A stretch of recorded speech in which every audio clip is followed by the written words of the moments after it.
اب S H O کو ہم نے بتایا کہ کورٹ کے آرڈرز ہیں اور کورٹ کے آرڈرز ہمارے پاس تھے، لیکن جو ایس ایچ او صاحب ہیں اسٹیشن ہاؤس آفیسر، انہوں نے کہا کہ میں اوپر سے بات کر کے اجازت لے کر یہ پوچھ کے آپ کو بتاتا ہوں۔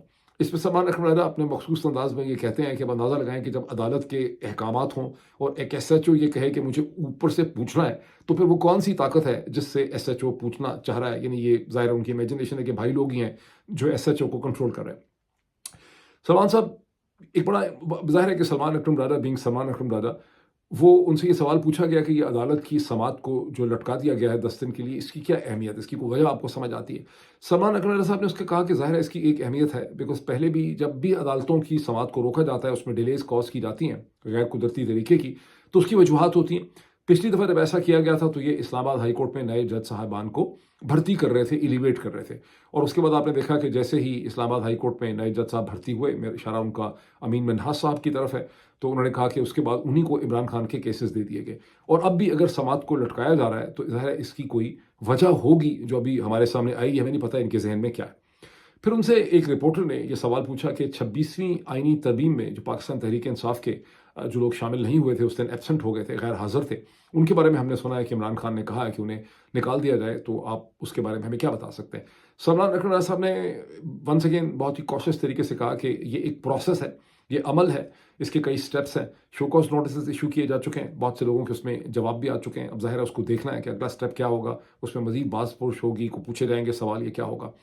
اور پھر ان سے سوال پوچھا گیا کہ عمران خان نے تو کہا ہے کہ ان کو نکال دیا جائے، انہوں نے کہا دیکھیے مجھے اچھا یہاں پہ ایک بڑا کلیئر پوائنٹ ہے کہ سلمان اکرم راجہ نے ایک طرح سے اپنے جواب سے اس چیز کی وضاحت کر دی ہے کہ ڈائریکٹلی عمران خان نے ان سے یہ نہیں کہا، انہوں نے کہا میں نے سنا ہے۔ اب انہوں نے اس طرح سے بھی اس کو پریزنٹ نہیں کیا کہ عمران خان کا پیغام ان کو ملا، انہوں نے کہا میں نے سنا ہے، مجھ تک یہ بات پہنچی ہے، اور اسی سلسلے میں میں عمران خان سے ملاقات کر کے اس کی وضاحت اور اس میں ایک ڈائریکشن جو ہے میں حاصل کرنا چاہتا تھا، اور میری عمران خان سے میں ملنا چاہتا ہوں۔ پھر ان سے فواد چودھری صاحب کے حوالے سے تو سوال پوچھے گئے، اور انہوں نے کہا کہ فواد چودھری یہ کہہ رہے ہیں کہ آپ کے ہوتے ہوئے پاکستان تحریک انصاف جنرل سیکرٹری ہیں تو بہت زیادہ کرپشن ہے پاکستان تحریک انصاف کے اندر، اس کو جواب نہیں دیا، اس کا سلمان اکرم راجہ صاحب نے اس کو انی سنی کر دیا۔ پھر ان سے پوچھا گیا کہ بھئی فواد چودھری جو ہے ان کو کیا وہ ان کا جو مار پیٹ انہوں نے کی ہے، تھپڑ مارے ہیں، اس پہ آپ کا کیا ریئیکشن رد عمل ہے، اس پہ ایکشن ہو رہا ہے؟ تو میں نے آپ کو پہلے میں نے صرف قیاس کیا تھا پچھلے ویلاگ میں نے یہ کہا تھا کہ میں سمجھتا ہوں کہ جو اتنی اسٹرانگ پوزیشن لی ہے پاکستان تحریک انصاف نے اپنے ریٹن نوٹیفیکیشن میں، وہ ڈیفینیٹلی طور پہ سلمان اکرم راجہ صاحب کی کنوکشن اس کے پیچھے ہوگی، بیکاز سلمان اکرم راجہ کی چونکہ ظاہر ہے معاملات کو سمجھتے بھی ہیں، قانون دان بھی ہیں، اور ایک ڈسپلنیرین بھی ہیں، ان کا ایک اپنا خاص قسم کا مزاج ہے، وہ ریٹرک کے عادی نہیں ہے، تو انہوں نے یہ یقینی طور پہ سمجھا ہوگا کہ فواد چودھری نے جس قسم کی حرکت کی ہے یہ ان ایکسیپٹیبل ہے، یہ ناقابل برداشت ہے، تو اسی لیے حوالے سے سلمان اکرم راجہ صاحب سے سوال بھی پوچھا گیا۔ تو سلمان اکرم راجہ صاحب نے اس جواب میں کہا کہ دیکھیے جو کچھ ہوا ہے، جو فواد چودھری نے جو کچھ کیا ہے، یہ کوئی سیاسی مسئلہ نہیں ہے، یہ تو ایک اخلاقی مسئلہ ہے اور یہ ایک انسانی مسئلہ ہے۔ پھر ان سے ایک سوال پوچھا گیا کہ جناب کیا فواد چودھری صاحب اب پاکستان تحریک انصاف میں نہیں ہے؟ اس کا انہوں نے ایک سنگل ورڈ کا جواب دیا کہ نہیں، وہ اب پاکستان، یعنی بیسکلی انہوں نے کہا کہ نہیں، اب وہ پاکستان تحریک انصاف سے ان کا کوئی تعلق نہیں۔ میں ذاتی طور پہ سمجھتا ہوں کہ مجھے بڑی ہمدردی ہے کہ فواد چودھری جو کئی ہفتوں مہینوں سے مہینوں سے بلکہ کوشش کر رہے تھے، اور کئی انہوں نے اس میں روپ دھارے، کئی انہوں نے کوششیں کی، بہت انہوں نے ایک کیمپین رن کی، بہت سا انہوں نے ایک بیانیہ شیپ کرنے کی کوشش کی، ان کی اہلیہ جو ہیں وہ بھی اس میں بہت سرگرم نظر آئیں، وہ بھی بہت ایفرٹ کرتی رہیں، کہتے ہیں انہوں نے بھی عمران خان سے جا کے ملاقاتیں کی، انہوں نے بنیادی طور پہ عمران خان سے معافی مانگنے کی کوشش کی، انہوں نے اپنے جو پچھلی غلطیاں تھیں اس کو انہوں نے ایک طرح سے اپولوجائز کرنا چاہا اس کے اوپر، لیکن اس سٹیج کے اوپر فواد چودھری اپنے سیلف کنٹرول نہ رکھنے کی وجہ سے، جو ان کا ایک مزاج کے اندر، اور یہ ایک عجیب و غریب قسم کا پہلو ہے، یعنی فواد چودھری، سوری میں نے کہیں سلمان تو نہیں کہہ دیا، فواد چودھری جو ہیں وہ ایک انٹیلیجنٹ آدمی ہے، ایک پنجاب کے سیاستدان ہیں، لیکن اپنے سیلف کنٹرول نہ رکھنے کی وجہ سے انہوں نے اپنے لیے مسئلہ پیدا کیا، اور 2 دفعہ پہلے بھی اس طرح کی انہوں نے بات کی جو سب لوگ اس سے واقف ہیں، یعنی ہاتھ چلاکی جسے کہتے ہیں، اور اس وقت چونکہ عمران خان نے اسے برداشت کیا، اسی سٹیج پہ اگر عمران خان ان کی پبلک سرزنش کر دیتے کہ ان کے خلاف ایک ڈسپلنری کارروائی کرتے تو شاید فواد چودھری کی ایک درستگی ہو جاتی ان کے کنڈکٹ کی، ان کے بیہیویئر کی۔ وہ جو ملا نصیر الدین کا ایک بڑا مشہور قصہ ہے، آپ لوگ پوچھیں کون سا قصہ، اگر آپ لوگوں کو نہیں پتا تو میں اگلی دفعہ آپ کو بتاؤں گا، کہ جس میں ملا نصیر الدین کہتے ہیں کہ تربیت کرنے کے بہت سے طریقے ہوتے ہیں، چونکہ عمران خان نے ان کی تربیت نہیں کی، اس لیے آج فواد چودھری صاحب کو یہ دن بھی جو ہے وہ دیکھنا پڑا ہے۔ اور دوسری میں سمجھتا ہوں وجہ ایک سیلف کنٹرول کے علاوہ یہ ہے کہ 9 مئی 2023 کے بعد فواد چودھری صاحب نے غلط نتیجے نکالے, انہوں نے غلط اسیسمنٹ کی پاکستان کی پالیٹکس کی, انہوں نے ایک غلط ججمنٹ کی, جس کی وجہ سے انہوں نے وہ ایک پریس کانفرنس وغیرہ کی. اس کے بعد ان کے بارے میں الزام ہے کہ انہوں نے دوسری جماعت جوائن کرنے کی کوشش کی, ان کو شاید صحیح جگہ نہیں مل سکی. ظاہر ہے وہ کہتے ہیں کہ نہیں انہوں نے کوشش کی, میں نہیں گیا دوسری طرف, لیکن خاصی ایک اس میں رومرز ہیں کہ انہوں نے کی. تو جو رانگ ججمنٹس تھیں اس کی وجہ سے فواد چودھری صاحب اب ایک بہت بڑے مشکل کا, چیلنج کا اور بحران کا شکار ہیں. دیکھنا پڑے گا کہ کس طرح سے اس میں وہ نکلتے ہیں. ایک چیز کی میں کلیریفیکیشن کرنا چاہتا ہوں, جو پچھلا ویلاگ میں چونکہ میں نے فواد چودھری صاحب کا ریفرنس کیا تھا تو خاصے لوگوں نے کامنٹ کیا کہ فواد چودھری جنرل مشرف کے ساتھ مل کے انہوں نے مزے لوٹے جنرل مشرف کے مارشل لا سے. یہ بات صحیح نہیں ہے. فواد چودھری جنرل مشرف کے اسپوکس پرسن بنے جب جنرل مشرف پریزیڈنٹ بھی نہیں رہے تھے. مارشل لا ایڈمنسٹریٹر تو دور کی بات ہے, پریزیڈنٹ بھی نہیں تھے. اور جب انہوں نے اپنی ایک سیاسی جماعت بنائی جس میں جنرل مشرف گلگت بلتستان وغیرہ سے ایک سیٹ لینا چاہتے تھے, اور اس جماعت کا پرومس تھا کہ وہ جماعت کو نواز شریف صاحب کو چلنا دیتے, نواز شریف صاحب اور افتخار چودھری. تو میں سمجھتا ہوں کہ جنرل مشرف پاکستان کی پالیٹکس میں ایک x army general, x president کی حیثیت سے بہت بہتر رول پلے کر سکتے تھے. یہ وہ سٹیج ہے جہاں پر فواد چودھری نے جنرل مشرف کو جوائن کیا تھا. میری چونکہ پرائیویٹ تو بہت زیادہ ڈسکشنز ہوئی ہیں فواد چودھری سے. Fawad Chaudhry is an honest admirer of General Musharraf. General Musharraf کے بہت سے ایڈمائرر, فواد چودھری بھی جنرل مشرف کے اخلاق, بیہیویئر اور تمام چیزوں کے ایک ایڈمائرر تھے, وہ کہ جنرل مشرف نے بلنڈرز بھی بہت زیادہ کیے ہیں. بل فواد چودھری نے جنرل مشرف سے کوئی فائدے نہیں اٹھائے. یہ تاثر بہت سے لوگوں کا, یہ صحیح نہیں. اب سوال کی طرف آ جائیں کہ بھئی عمران خان سے ملاقات کیوں نہیں ہونے دے رہے جرنیل صاحبان اور ان کے اپوائنٹڈ کرنل صاحبان. علیمہ جو ہیں وہ عمران کی ہیلتھ کی طرف اشارہ کرتی ہے. ان کو شک یہ ہے کہ عمران خان کو انکمنگ آرڈر رکھ کے شاید ان کی ہیلتھ کے بارے میں غلط فہمی پیدا کی جا رہی ہے, ان کو نقصان پہنچانے کی کوشش کی جا رہی ہے, اور رومرز پہ وہ جاتی ہیں. جو پاپولر اوپینین ہے جس کو بہت سے ویلاگرز نے ایکسپریس کیا ہے کہ جنرل عاصم منیر صاحب جو ہیں ان کا, اور جنرلوں کا غصہ اس چیز پہ نکل رہا ہے کہ جنرل عاصم منیر نے چند دن پہلے کالج کے اسٹوڈنٹس کے ساتھ انہوں نے بات چیت کی, انہوں نے وہاں پہ اس قرآنی آیات دہرائیں, پھر انہوں نے عورتوں کے حوالے سے جو انہوں نے ایک بڑی پازیٹیو قسم کی پکچر پیش کرنے کی کوشش کی. اس کے اوپر پاکستان کی خواتین نے, پاکستان تحریک انصاف سے منسلک خواتین نے اور لوگوں نے ان کو بہت تنقید کی. ان کی اسلامی قرآنک آیات کی جو ایکسپلائٹیشن کرتے ہیں قتل اور بازو اور ہاتھ کاٹنے کے حوالے سے, اس پہ جو تنقید ہوئی ہے اس پہ جنرل صاحب بہت زیادہ برہم ہے, اور یہ اس وجہ سے عمران خان کی ملاقاتیں جو ہیں وہ نہیں ہو رہی. تاہم یہ بات مجھے لاجیکل نہیں لگتی. میرا یہ خیال ہے کہ اس کا ایسے کوئی تعلق نہیں ہے, نہ یہ جنرل صاحب کی اس طرح کی برہمی ہے.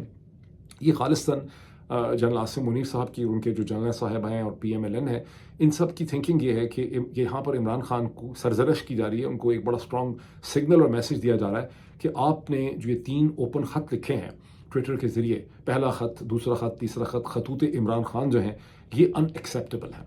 یہ کیوں ان ایکسیپٹیبل ہے؟ ویسے تو اگر آپ پی ایم ایل این کے سورسز دیکھیں اور جنرل صاحب کی اس کے اوپر کامنٹ دیکھیں, وہ کہتے ہیں میں نے پڑھے نہیں ہیں, اگر مجھے ملے نہیں ہیں, مجھے ملتے تو میں شہباز شریف صاحب کو فارورڈ کرتا.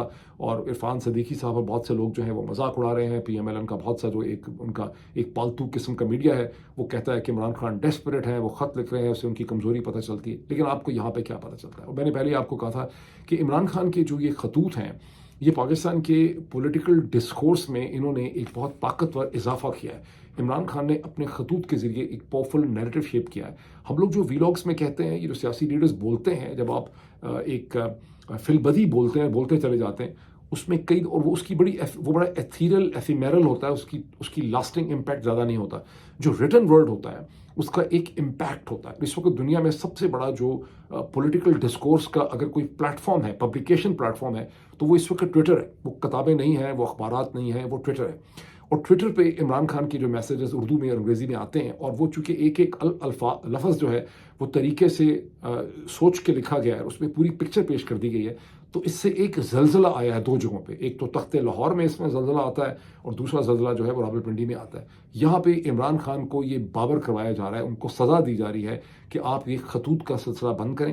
اور چونکہ عمران خان سے ویسے تو پتہ نہیں وہ اتنے لمبے لمبے میسیجز کس طرح سے باہر جاتے ہیں, لیکن ظاہر ہے ایکسکیوز تو یہی ہے کہ جو وکلا آتے ہیں, پارٹی کے لوگ ملتے ہیں, ان کے گھر والے ملتے ہیں, خاص کر کے وکلا ملتے ہیں, وہ یہ میسیجز جو ہے وہ باہر لے کے جاتے ہیں. تو اس لیے اس پروسیس کو اور کمیونیکیشن چینل جو ہے اسے یہاں پر بند کرنے کی کوشش کی گئی. This brings me to a very difficult painful question, جو میں کئی دفعہ دہرا چکا ہوں. اور سوال یہ ہے کہ کیا عمران خان کو اپنے آپ کو اس طرح سے جیل میں بند ہونے دینا چاہیے تھا؟ بیکاز عمران خان اگر چاہتے کہ وہ اڈیالہ کی جیل میں لینڈ نہ کریں تو وہ حالات کو ڈفرینٹ طریقے سے سچویشن کو ڈیل کر سکتے تھے.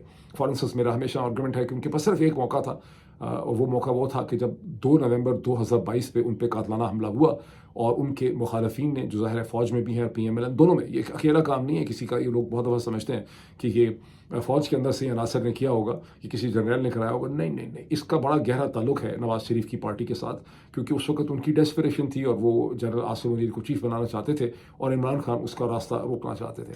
وہ ایک واحد اپرچونٹی تھی کہ اگر عمران خان وہاں پہ سچویشن کو کریکٹلی اسیس کرتے تو وہاں پر ان کے پاس ایک اسٹرانگ آرگومنٹ تھا. بیکاز اس سے پہلے بھی اور اس کے بعد بھی جو ہے عمران خان کو ظاہر ہے ان لوگوں نے پاکستان سے باہر نہیں نکلنے دینا تھا، لیکن وہاں ایک ایسی اپرچونٹی تھی کہ ان کا کیس بن سکتا تھا. تھوڑا سا دھیما نیمے کر کے، نیمے ہو کے عمران خان نکل سکتے تھے کچھ عرصے کے لیے.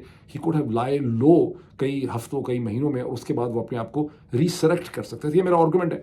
ظاہر ہے کہ بہت بڑی تعداد آپ میں سے 90% سے زیادہ جو ہے وہ اسے رد کرتی ہے. اور جو رد، اس پہ 2 پرسپیکٹو ہیں. جو لوگ رد کرتے ہیں، جو آپ میں سے 90% سے زیادہ ہیں، اور جو چھوٹی سی مائنورٹی میرے ساتھ ایگری کرتی ہے جو 10% ہوگی میکسیمم، جو پرسپیکٹو ہے وہ یہ ہے کہ عمران خان نے جس جرت، دلیری، بہادری اور اصول پسندی کا انہوں نے ثبوت دیا، اصول پہ چونکہ کھڑے ہیں، وہ جیل میں چلے گئے. اسی وجہ سے پاکستان تحریک انصاف میں جان پڑی ہے. اسی وجہ سے عمران خان جو ہے وہ پاپولر ہیں. اور چونکہ یہ اور ورنہ یہ اگر نہ ہوتا تو وہ عمران خان جو ہیں وہ پھر شریف خاندان، زرداری خاندان یا باقی سب کی کیٹیگری کے اندر جو ہے وہ فال کرتے. میرا پرسپیکٹو یہ ہے کہ بالکل صحیح نہیں ہے. عمران خان کا کیس شریف خاندان سے، ایم کیو ایم کے الطاف حسین سے اور زرداری خاندان سے بالکل یکسر جو ہے وہ مختلف ہے. اور میں اس کے اوپر بہت لمبی ایک پوری ڈیبیٹ آپ کے سامنے کر سکتا ہوں. لیکن اگر عمران خان برطانیہ، یورپ اور امریکہ کے درمیان میں ہوتے، میں یہ سمجھتا ہوں کہ عمران خان کی طرح کا آدمی جو لرن کرتا ہے، کیونکہ ایک بہت خوبصورتی عمران خان کی ہے کہ وہ اپنے ہر انٹریکشن سے لرن کرتے ہیں. تو عمران خان پاکستان کا جو پورا سسٹم ہے اس کے اوپر بہت زیادہ پریشر بلڈ اپ کر سکتے تھے انٹرنیشنل. اور اس میں میری اسمپشن بھی یہ ہے جو بہت سے لوگ نہیں سمجھتے. لوگ یہ سمجھتے ہیں کہ جو کچھ بھی ہے وہ پاکستان کے اندر ہی ہو رہا ہے. نہیں، میرا نہیں خیال. یہ سارا رجیم چینج آپریشن ہے، انلیس کہ آپ سمجھیں کہ نہیں یہ سارا کا سارا بخار، یہ ساری کی ساری تبدیلی صرف جنرل باجوہ نے اور نواز شریف کے خاندان نے مل کے کی ہے اور اس کا سارا حل بھی اندر سے ہی نکلنا ہے. نہیں، اس کا حل بھی باہر سے نکلنا ہے، اور باہر وہ سفیشینٹ ٹریکشن یا پریشر جو ہے وہ بلڈ اپ نہیں ہو سکا. Once again I will look forward to your comments on that. کہ اس میں اور بھی میں نے آپ کو کہا کہ بہت میں اس میں ایکسپلین کر سکتا ہوں. اب چلتے ہیں ویری کوئکلی انٹرنیشنل ڈیولپمنٹس کی طرف. جیسا کہ میں نے آؤٹ سیٹ میں کہا کہ میں اگلے ویلاگ کے اندر اس کی بہت سی ڈیٹیلز آپ کے ساتھ شیئر کروں گا، بیکاز بہت بڑی ڈیولپمنٹس ہیں یورپ کے اندر. اینالسٹ یہ محسوس کرتے ہیں کہ world order is changing. Actually Europe میں بہت زیادہ پریشانی پائی جاتی ہے. اور مجھے اپالوجائز بھی کرنا ہے کہ میں نے پچھلے ویلاگ میں کہا تھا کہ 21 فروری کو سمٹ ہوگا پیرس کے اندر، لیکن وہ تھا ویسے 21 کو. میں نے چیک کیا 21 کو ہونا تھا، لیکن پریزیڈنٹ میکرون نے اس کو پش فارورڈ کیا، اور وہ سمٹ جو ہے وہ بھی ہوا ہے منڈے کے دن میں. اور اس کا سیکنڈ فیز جو ہے وہ 18 تاریخ کو ہے. جو ممالک رہ گئے تھے جیسے کینیڈا، فن لینڈ وغیرہ، وہ 18 تاریخ کو ان کی میٹنگس ہو رہی ہیں. تو یہ بہت امپورٹنٹ سمٹ ہے. لیکن اس وقت میرے سامنے جو چیز فوکس ہے مطلب وہ یہ ہے کہ سعودی عرب کے اندر گزشتہ 24 گھنٹوں میں رشینز اور امریکن ٹیمز میں جو میٹنگ ہوئی ہے اس پہ وہ بڑی انکنکلوسیو رہی ہے. اس کا کوئی پازیٹیو نتیجہ جو ہے وہ نہیں نکل سکا. پازیٹیو کیوں نہیں نکلا؟ بیکاز ایکسپیکٹڈ یہ تھی کہ اس کا فوراً بعد امریکنز اور رشینز جوائنٹلی اناؤنس کریں گے، تاریخ دیں گے کہ امریکہ کے صدر ڈونلڈ ٹرمپ اور روس کے صدر پریزیڈنٹ پوٹن کے درمیان ملاقات ہوگی. کب ہوگی، کتنے دن میں ہوگی، کس جگہ ہوگی؟ ایکسپیکٹڈ تھا سعودی عرب میں ہوگی. اور بات ہے کہ ترکی کے صدر ایردوغان جو ہیں انہوں نے یہ بھی آفر کی ہے کہ ایسی ملاقات جو ہے اس کے لیے سب سے سیوٹیبل ملک جو ہے وہ ترکی ہے. اور وہ صحیح کہتے ہیں، بیکاز ہسٹوریکلی اگر آپ دیکھیں اس جنکشن کے اوپر تو ترکی کی امپورٹنس بنتی ہے. اس کے روس کے ساتھ بھی بڑے تعلقات رہے ہیں، ہسٹورک ریلیشن شپ رہا ہے، انٹریکشن رہا ہے. اس کے ویسٹ کے ساتھ بھی تعلقات ہیں، وہ نیٹو کا بھی کنٹری ہے. انہوں نے بھی یہ آفر کیا.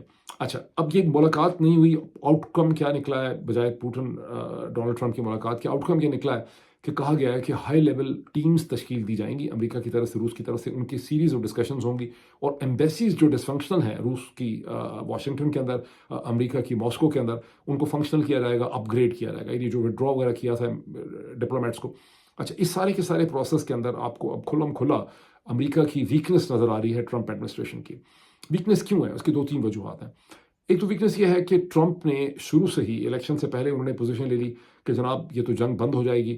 جب میں اسے کہتے ہیں ابھی پریزیڈنٹ بنا بھی نہیں ہوگا وائٹ ہاؤس میں موو بھی نہیں کروں گا تو جنگ بند ہو جائے گی. اس کے بعد وہ مسلسل اسٹیٹمنٹس دیتے رہے ہیں بہت آپٹیمسٹک قسم کی، اور بہت اس کا وہ کریڈٹ لینے کی انہوں نے پولیٹیکلی کوشش کی. روس کی طرف سے پریزیڈنٹ پوٹن اور ان کی ٹیم نے ایسے کوئی دعوے نہیں کیے. انہوں نے بہت کاشیسلی اس کو ڈیل کیا ہے اور یوں ڈونلڈ ٹرمپ نے نیگوسیشن شروع ہونے سے پہلے اپنی ڈیسپریشن کو شو کیا ہے اور اپنے ہاتھ انہوں نے باندھ لیے ہیں. اب اگر اس کا رزلٹ نہیں نکل رہا تو امریکہ کے اندر اور ویسٹ کے اندر ڈونلڈ ٹرمپ جو ہے ان کی سوکی بھی ہو رہی ہے اور ڈونلڈ ٹرمپ کمزور نظر آ رہے ہیں.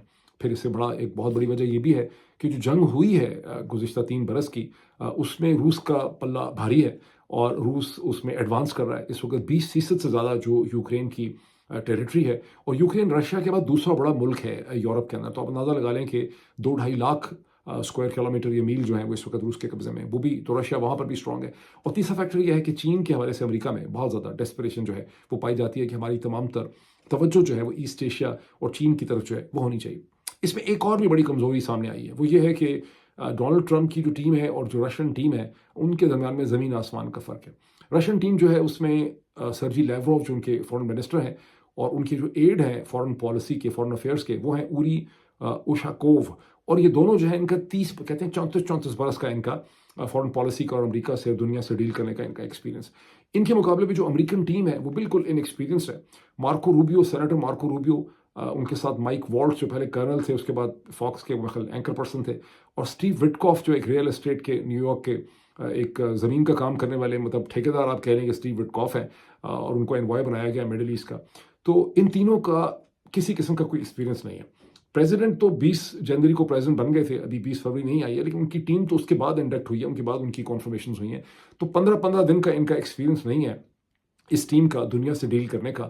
اور یہ ایسا ہی ہے جیسے کسی نے لکھا ہے، میں دیکھ رہا تھا، کوئی کہہ رہا ہے کہ ایسے ہی ہے جیسے ایک بینکنگ سسٹم میں، انویسٹمنٹ بینکنگ میں کسی بینک کے اندر ایک طرف انٹرنی ہو اور دوسری طرف چیف ایگزیکٹو آفیسر اور CFOs ہو جن کے ساتھ آپ میٹنگ کر رہے ہیں. یا اگر ہاسپٹل کے کانٹیکس میں اس کو انڈرسٹینڈ کریں تو ایک طرف انٹرنی ہے، سرجیکل انٹرنی جس کو ابھی 15 دن ہوئے، اور دوسری طرف پروفیسرز آف میڈیسن یا پروفیسر سرجری جو ہیں وہ ٹیبل کی دوسری طرف بیٹھے ہوئے ہیں.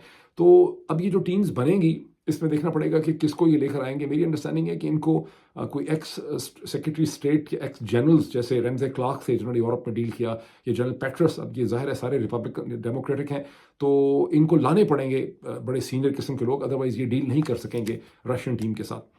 اچھا، اب آ جائیں اس میں کہ رشینز نے بڑی اسٹرانگ پوزیشن لے لی ہے. اس کے بعد ان کی جو اسٹیٹمنٹس ہیں، ماریا زخروفا یہ کہتی ہیں کہ صرف یوکرین کی نیٹو میں ایڈمیشن کا ڈینائل نہیں، ہمیں یہ بھی گارنٹیز چاہیے کہ بخارسٹ میں 2008 کے اندر، رومانیہ کے اندر جو کہا گیا تھا کہ کسی سٹیج کے اوپر یوکرین ایڈمٹ ہو سکتا ہے، وہ بھی کیٹیگوریکلی طور پہ اس کو ختم کرنا، اس تاثر کو ضروری ہے، ورنہ یورپ میں پیس نہیں ہو سکے گا.